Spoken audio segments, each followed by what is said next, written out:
Good morning, good morning, good morning, good morning, good morning. Petunia Preschool. You bring this cute head in. Not that cute head. This one. Good morning, Petunia. My doggies are probably going to start barking here in a second.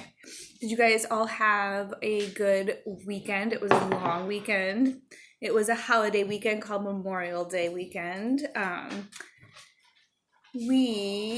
David made taco salad, or I made taco salad because David really wanted it.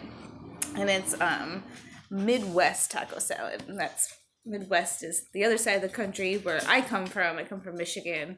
And when I first moved to Portland, I came somewhere and I saw taco salad on a menu and I ordered it and it was not what I wanted.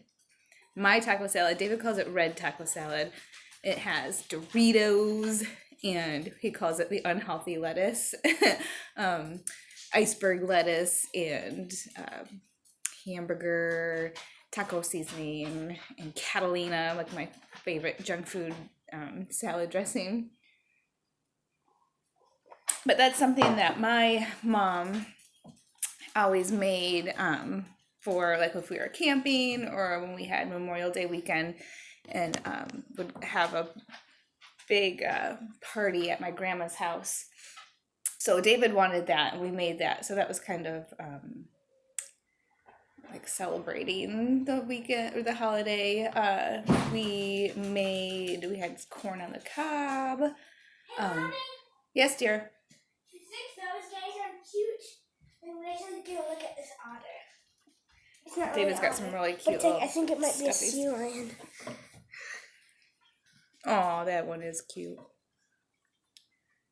Isn't that cute? And he has the flippers and he sits in my hand. And tell everybody where you get those from. Cosmic Monkey. Cosmic Monkey. Grady knows Cosmic Monkey. Have you seen these guys there, Grady? Oops, sorry.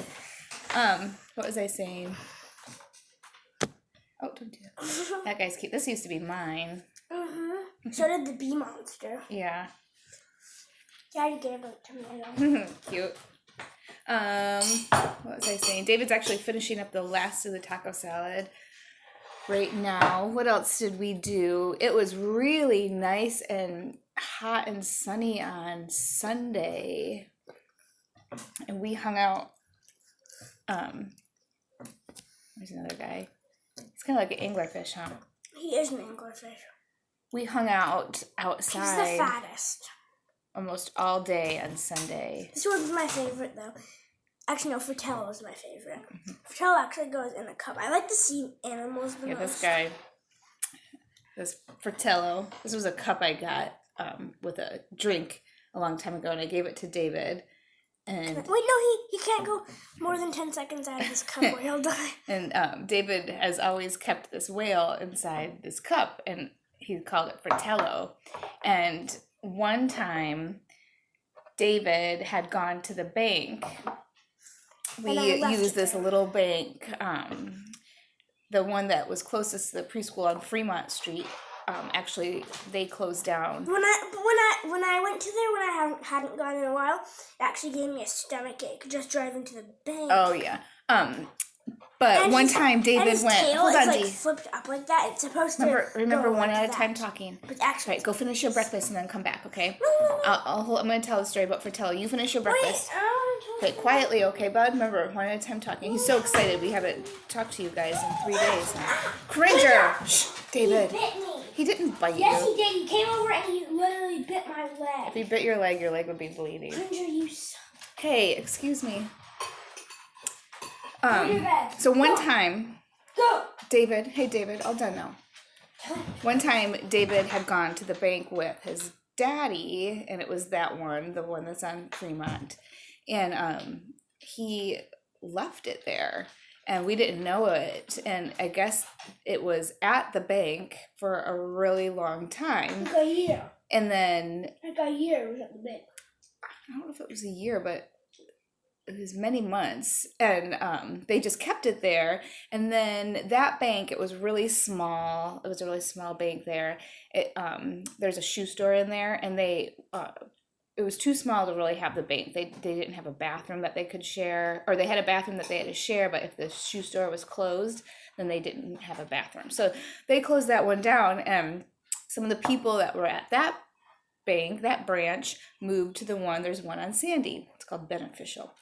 And David, were you with Daddy when he found, okay, so Zach went to the bank one day, and he saw at the new one, the one on Sandy, and he saw this guy sitting on the counter. And Zach went, hey, my son has a little whale like this, and it's named Fratello, and it's in a Fratello cup. And they were like, it's yours. And Well, did they say, you know how you can tell if it's mine? Because one time I had it for such a long time that some of the beans have fallen out. Mm-hmm. I think it'd be really weird if somebody else was keeping a little beanie whale in his head. Yeah, but like if you press on the top of his head, if that happens, then you know it's mine. You know it's yours. Or if you do this and you can see the tag is cut off and the top thing that they go on, like if you look on this guy right there, you have like a little loop that you could hang it on stuff. This one's my favorite. And I cut them off of. One time I gave this to Lucia because she lost something. Aww. Then she got it back, and she still had and then I asked for it back. Well, you shouldn't ask for things back. Like, if you give somebody something, you shouldn't ask for it back. I let her keep it. Until years later, somehow it got to Luke. And then Luke gave it back to me. That's nice. All right, go finish your breakfast. And he's a flying squirrel. So anyway, Zach went to the bank and he said, hey, my son has that. And Mike, his name is Mike, said, yes, it was at the other bank. And when we were packing up all of our stuff to move it over, we packed up Fratello. And Fratello found his way back to David. So I thought that was so awesome. A really funny story. What else did we do this week? That's about it. Cringer, I was on a run with Cringer and he sprained his ankle. So I've sprained, well, I didn't really sprain my ankle. I had a foot bruise earlier, a month ago. Uncle Corey sprained his ankle and Cringer sprained his ankle. I was on a run and all of a sudden his foot hurt and he was limping, but we made it back home. And yesterday he's actually not limping anymore. Yeah, I think he went. He went for a run. So that's about all we did. I got our books. Under the table. I think we've almost read all of them. So sometime this weekend. Hey D, I'm doing this video for the preschoolers right now. So hey D. What? Can you be quiet? I am. I mean, like the quiet where you actually don't make sound. All right, I think I only have, we didn't read, there's 2 rescuer books. We didn't read, no, we read this one. We read that one. We read that one, that one, that one. We haven't read Aladdin. Little Pigs, Bambi, Lion King. We haven't read Rescuers Down Under. And then I think there's only like 1 or 2 in here that we haven't read. So I'm going to have to go to the preschool and I'll bring these books back and grab some different books from the preschool. I was also thinking, you guys want to sing some songs? I like singing songs when I have you guys. So I kind of feel silly if I'm singing songs by myself. David really does not like it when I sing. But there's a couple songs that I really miss singing. Uh-oh. Like, do you remember form, potato, form, potato, form, potato, form, potato, peel, potatoes, peel, potatoes, peel, potatoes, peel, potatoes, slice, potatoes, slice. No, that's not how it goes. Fry potatoes. Fry potatoes, fry potatoes. See, I need you guys to help me. Yummy potatoes. I just want to eat them. I don't want to do all of that. And the springtime one, which Mandy is really good at remembering all the words, about oats, peas, beans, and barley grow. Oats, peas, beans. I'll maybe next week, or maybe I'll do a video You'll sing with me, right? Hey, D, use your calm words. Cringer. Shh, David. Go lay down. All right, David and I slept in a little bit this morning. We still have school. It's almost done with school, right? A couple more weeks, I think. All right, the Rescuers Down Under. The Rescuers Down Under. Do you remember these guys, Bernard and Bianca? They saved Penny from Morningside Orphanage. Or she, not from Morningside Orphanage, but from, She's from... yeah, what was that mean lady's name? Oh, look at this cute little platypus. Main ladies? The mean lady. Oh, Medusa. Medusa, good memory. All right. I just know the snakes in her hair. So this is, you guys know what country this is? Australia. Australia. They're the Rescuers Down Under. They're not from Australia. No, not up there, please. Not up there, please. Not up there, please. Will you at least take... Not up there, please. Now she's eating food off of the table. Guys, will David listen? Don't toss her down, please. Drop her down. Don't drop her down, please. Hey, David, will you go put your bowl?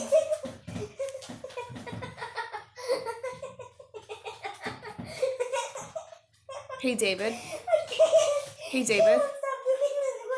Oh, no. Does this mean it's going to be a tough school day? Oh, my God. Hey, David. I'm trying. You're not trying. Could you please go put your bowl in the sink?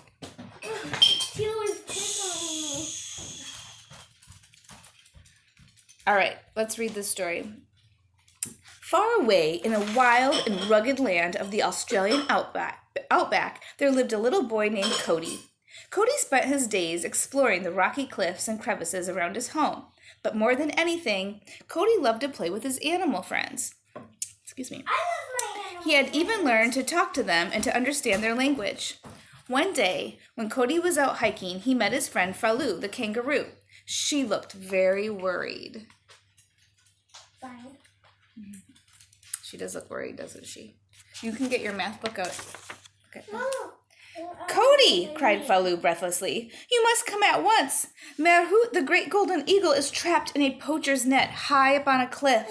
You're the only one who can free her. I'll get her loose, Cody declared. Let's go. Cody quickly climbed on Falou's back and hung on tightly as she took off. Falou and Cody raced over the outback until they reached the bottom of a steep cliff. Be careful, Falou called as Cody began his dangerous climb to the top. I have a friend, her name is Genevieve, and she lives in Australia. Her family is from Australia, and she used to live here in Portland, and she moved back to Australia several years ago, but she's moving to California, so she'll be back in the United States. But she lives in Australia, and she sends videos, and sometimes there'll just be a kangaroo in her backyard, or she'll be driving and there'll be just like a bunch of kangaroos crossing the road, and then there's just kangaroos everywhere. Also big, humongous spiders that I would not. Yeah, they're so big. They're like huge. Oh, I found some corn. So Cody raced over the outback. Be careful, Falou called as Cody began his dangerous climb to the top. Did I read that part already? That looks scary, huh? When Cody reached the top of the cliff, he found Merhoot trapped in a poacher's net. She was screeching and struggling to free herself. After Cody cut the thick ropes, Merhoot spread her wings. As she stretched, one of her wings accidentally hit Cody and he tumbled off the edge of the cliff. Ah! Help! Shouted Cody as he plunged toward the sharp rocks below. The great bird swooped down through the air until she was directly beneath the boy. Cody landed on her feathery back with a thud. She's huge. Hey, Dee, that's kind of loud, honey. Then she gave Cody one of her precious feathers to thank him for freeing her from the poacher's clutches. On his way home, Cody discovered a little mouse who had been caught in a poacher's trap. The poor thing was dangling helplessly from a rope. But when Cody bent down to free it, the mouse shouted, "No, it's a trap! Be careful!" The warning was too late. The grass and branches beneath the mousetrap hid a deep, dark hole. When Cody freed the mouse, the branches gave way and he fell into the pit. "Now I've got you," thundered a voice from above. Cody looked up to see the face of the poacher. Percival McLee, a grinning lizard, was by his side. Oh, who was a trap. McLee yanked Cody out of the hole. Well, Joanna, he said to the lizard, it looks like we caught us a boy with a golden feather. The lizard's name was Joanna. I like that. Then McLee shoved Cody into the cage on his truck. You're staying there until you tell me where I can find that eagle, he told Cody with a sneer. That bird is worth millions to me, boy, dead or alive. Luckily, the little mouse had been watching, and he raced off to the animal telegraph office to send for help. Hey, Dee, will you go put that back over there, please? Meanwhile, on the other side of the world, two mice were dining in a fancy restaurant. Bernard was about to ask his friend, Miss Bianca, to marry him. Miss Bianca, will you? Bernard began, but he dropped the ring. Excuse me, he said, and then he dived under the table to look for it. By the time he found it, Bianca was reading a message. Oh dear, we are needed back at the headquarters, she exclaimed. Can you hear that music? It's Zach playing his bass in between meetings. Without further delay, the two mice raced back to the Rescue Aid Society headquarters. There they learned that they were on a mission. A boy named Cody had been kidnapped, and Bernard and Bianca were chosen to help him.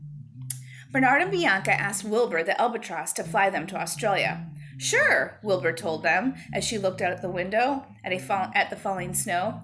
When do you want to go? The middle of June? Tonight, said Bianca as she explained their mission. Wilbur agreed to help them.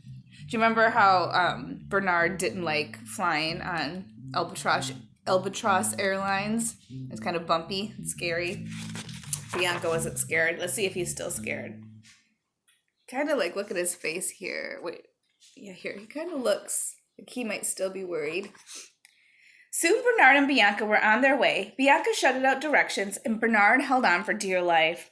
Let's take the train next time, sputtered Bernard. He was greatly relieved when they finally saw the sunny shores of Australia. But the scary ride wasn't over yet. See, he's scared. Wilbur crash-landed on the runway at the Mugwump Flats Airport. Ouch! Cried the reckless albatross. I hurt myself. You'll have to be more careful next time, mate, said Jake, the Australian mouse who worked at the airport. Bernard had to agree. Great job. Great job. Since Wilbur was hurt, Jake agreed to help Bernard and Bianca cross the outback. There's nothing like a ride on the back of a flying squirrel, said Jake with a chuckle. Bernard soon found out what Jake meant.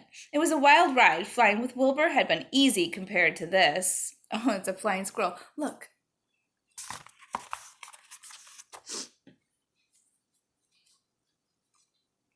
It's kind of the same. I thought this was like a flying squirrel.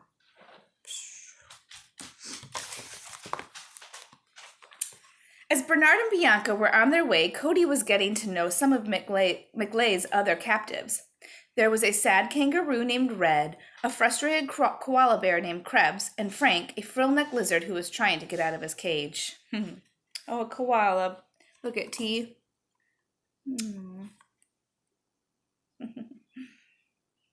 Sad kangaroo.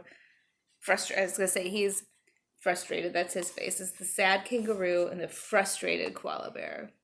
Why do you think, look at his little platypus. Why do you think he's frustrated? Because he's locked up from the poacher. Amazingly, Frank was able to pick the lock with his tail. But in order to free his friends, the small lizard still had to reach a set of keys hanging on a hook high up on the wall. He stood on a box and reached for them. Suddenly, Joanna barged in and chased poor Frank back to his cage. Meanwhile, Bernard, Bianca, and Jake were getting closer. Luckily, the little mouse who had sent the telegram to the Rescue Aid Society had told them just where to find Cody. Finally, the mice arrived at McLee's compound, but they were surprised at what they saw. McLee was letting Cody go. I don't need you anymore, he told Cody. Your bird's dead. Someone shot her right out of the sky. Do you think that he can be trusted? Remember how he made the trap and caught the boy? Should he trust him? I don't think so. Then McLee smiled an evil smile. Everybody do an evil smile. kind of hard to do an evil smile. Too bad about those eggs. They'll never hatch without their mother. They'll get... No. Shh. Sorry, guys. They'll get cold and die with no one to take care of them.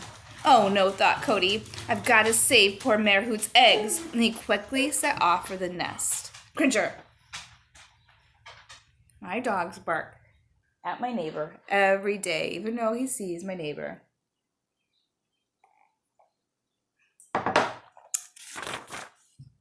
Marehoot wasn't really dead. The clever McLay was just trying to trick Cody into leading him to the nest of the great eagle. As McLay followed Cody in his truck, the mice sneaked aboard, hoping to warn the boy. When the truck reached the cliff, the 3 mice hopped off to warn Cody. They found him at Marehoot's nest. It's a trap, shouted Bianca. McLay's trying to capture the eagle. We must warn her. But it was too late. Marehoot had already come back, and as she swooped down to her nest, McLay threw a net right over her. So we were right, guys. McLay was not to be trusted. The eagle was fine, was not dead, and he tricked Cody into leading him to the eagle. Marehoot's angry cries rang out as McLay used a crane to pull her up. Oh no, shouted Cody. This is all my fault. I've got to help her. Before the mice could stop him, Cody leaped into the air and grabbed hold of the net that held the golden eagle. Snoopy. Oh, all my animals are going crazy today. Hold on one moment. Snoopy, get out of there. Get out. Snoopy.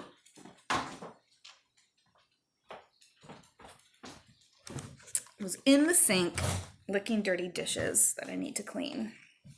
Gross. McLay dropped the net into the cage on his truck. Well, well, Joanna, he laughed. It looks like we've caught 2 foolish birds in one net.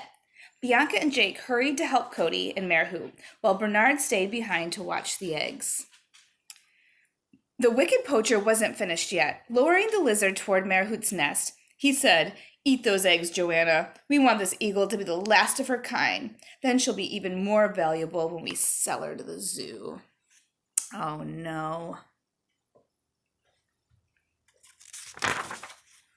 Bernard quickly hid Marehoot's eggs in a crevice, and then he rolled some rocks back into the nest. The rocks looked exactly like the eggs. So now who's going to get tricked? Joanna. Joanna didn't see Bernard when she reached the nest. With a big smile, the greedy lizard bit into one of the eggs and cracked a tooth.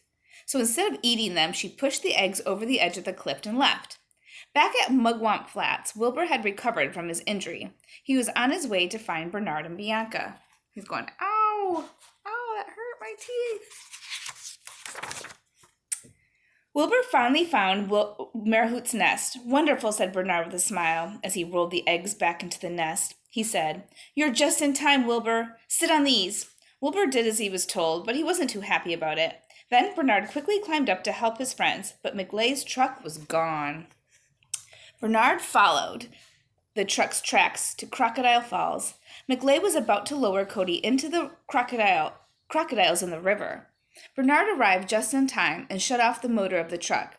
But that didn't stop McLay. He aimed his rifle and fired, breaking the rope that held Cody. Look at that, his mean, angry face. Cody fell into the water with a splash. Bernard rushed to help him. "I hope I know what I'm doing," he muttered, with Joanna snapping at his heels. The brave little mouse ran between McLay's legs. With a giant thud, Joanna crashed into her master, knocking all 3 of them into the water. Bernard grabbed hold of the rope that still bound the little boy.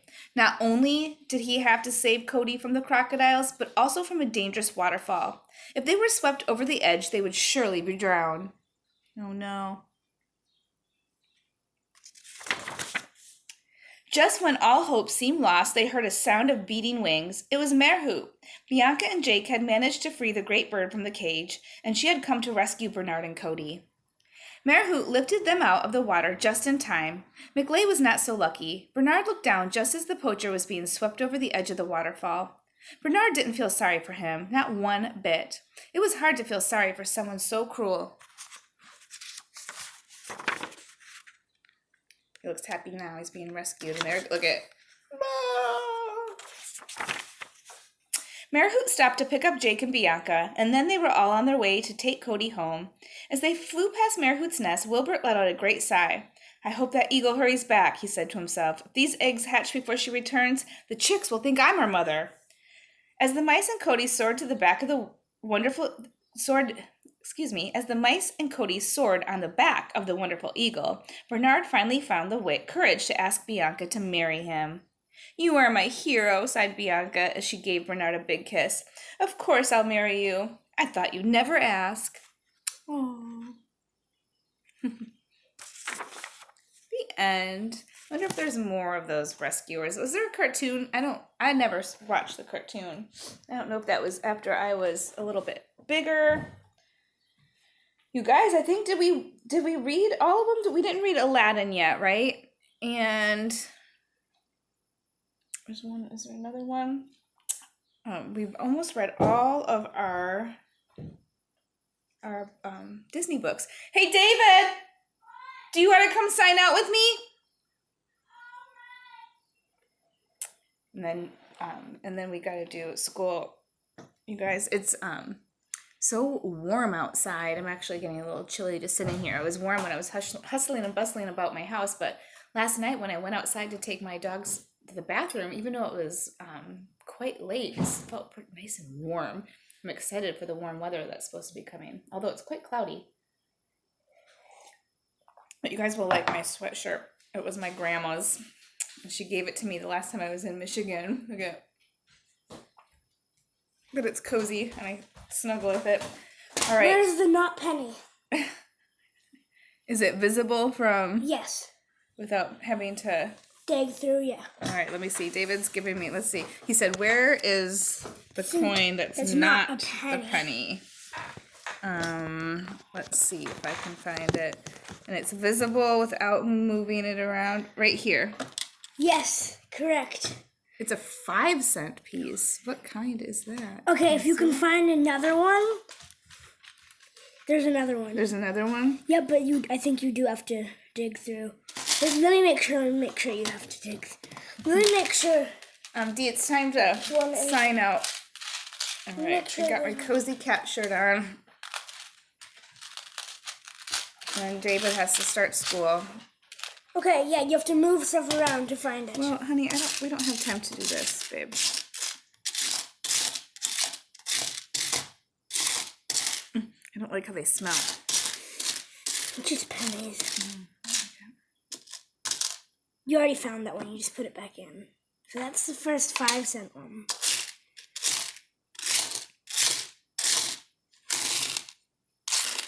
I might need you to, yeah, show us. It is actually the 2-cent piece. Whoa! I didn't know there was a 2-cent piece. It's got the same, wow, 5-cent and a 2-cent. Is this, oh, it's a European coin. Where did you get European money? I think I have a 10-cent too. Where'd you get European I think money? I have a 10-cent too. That's pretty cool. All right. Wait a second. I'll have to do that later, babe. If you look at that, you can actually pull the 2-cent apart. Weird. If you put it inside of like a ring, that'll go inside. You can go tap tap tap, and it'll fall apart. Weird. All right. Jesse, wait. Time to do schoolwork. Oh, don't do that. Smelling it. Ew. Isn't it gross? All right. Jesse and David. Sign out.